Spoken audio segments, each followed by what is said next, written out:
42 Kannada. Doctor ಮಂಜುನಾಥ್ಗೆ, ಕುಮಾರಣ್ಣನ್ಗೆ, ದೇವೇಗೌಡರಿಗೆ, ಸೋಮಣ್ಣರಿಗೆ. NDA ಅಭ್ಯರ್ಥಿಗಳಾದ ಮಾಜಿ CM HD Kumaraswamy, Bengaluru ಗ್ರಾಮಾಂತರ ಲೋಕಸಭೆ ಅಭ್ಯರ್ಥಿ ಡಾಕ್ಟರ್ ಸಿಎನ್ ಮಂಜುನಾಥ್ ಹಾಗೂ ತುಮಕೂರು ಲೋಕಸಭಾ ಅಭ್ಯರ್ಥಿ ವಿ ಸೋಮಣ್ಣ ಗೆಲುವಿಗಾಗಿ ರಾಮನಗರ ಜಿಲ್ಲೆ ಚನ್ನಪಟ್ಟಣದ ಕೆಂಗಲ್ ಆಂಜನೇಯ ಸ್ವಾಮಿ ದೇವರಿಗೆ ಮುಖಂಡರು ಹರಕೆ ಹೊತ್ತಿದ್ರು. ಇದರಿಂದಾಗಿ ಆ ಮೂವರು ಅಭ್ಯರ್ಥಿಗಳು ಅಭೂತಪೂರ್ವ ಗೆಲುವು ಸಾಧಿಸಿದ ಹಿನ್ನೆಲೆಯಲ್ಲಿ ಆಂಜನೇಯ ಸ್ವಾಮಿ ದೇವರಿಗೆ ವಿಶೇಷ ಪೂಜೆ ಸಲ್ಲಿಸಿದ್ರು.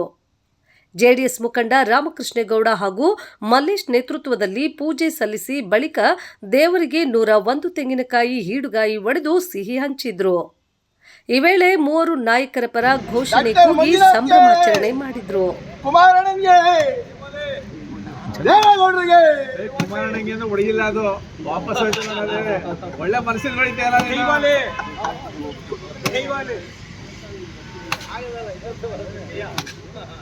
V ಸೋಮಣ್ಣನ್ಗೆ, doctor ಮಂಜುನಾಥ್ಗೆ.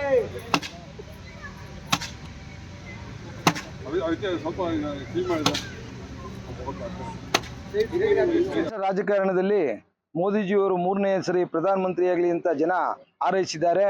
ಹಾಗೂ ರಾಜ್ಯ ರಾಜಕಾರಣದಲ್ಲಿ ನಮ್ಮ ರಾಜ್ಯದ ಮಾಜಿ ಮುಖ್ಯಮಂತ್ರಿಗಳು ಕುಮಾರಸ್ವಾಮಿಯವರು ಹಾಗೂ ವಿ ಸೋಮಣ್ಣನವರು, ಡಾಕ್ಟರ್ ಮಂಜುನಾಥ್ ಅವರು ಅತ್ಯುನ್ನತವಾಗಿ ಜಯಗಳಿಸಿ ರಾಷ್ಟ್ರ ರಾಜಕಾರಣದಲ್ಲಿ ಮಂತ್ರಿಯಾಗಲಿ ಅಂತ ಕೆಂಗಲ್ ಆಂಜನೇಯ ಸ್ವಾಮಿಗೆ 101 ಕಾಯಿ ಹೊಡೆಯುವ ಮುಖಾಂತರ ಹರಕೆ ಮಾಡಿಕೊಂಡಿದ್ದು, ಈ ದಿನ ಆ ಹರಕೆಯನ್ನು ಈಡೇರಿಸಿದ್ದೇವೆ. ಮುಂದಿನ ದಿನದಲ್ಲಿ ಅವರು ಮಂತ್ರಿಯಾಗಿ, ಮೋದಿ ಸರ್ಕಾರದಲ್ಲಿ ಮಂತ್ರಿಯಾಗಿ ಬರಲೆಂದು ಹಾರೈಸುತ್ತೇವೆ.